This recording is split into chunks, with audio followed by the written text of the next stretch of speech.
So ito na, gumana na yung inducer guys, no? Inducer by Growmore. So pwede na tayo mag-flowering ang foliar natin, no? So ang foliar natin every 15 days. So this one you can remove maybe or not. Ito lang tatanggalin natin, no? So gumana na yung flower inducer. Tapos yung flowering naman yung pang-spray natin. So 15:30 po tayo.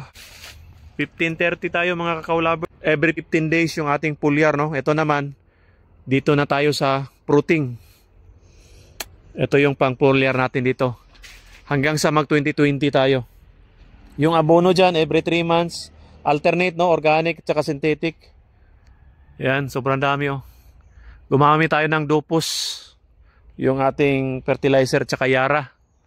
Tapos organic natin, chicken manure, compost. Tapos may green dolomite pa, bago niyan, no? So program talaga sa farm, hindi isahan. So may nagsabi na baka sumobra daw yung calcium, hindi po isahan 'yan. Within 1 year po 'yan. Hindi po susobra diyan. Bilang po natin 'yan.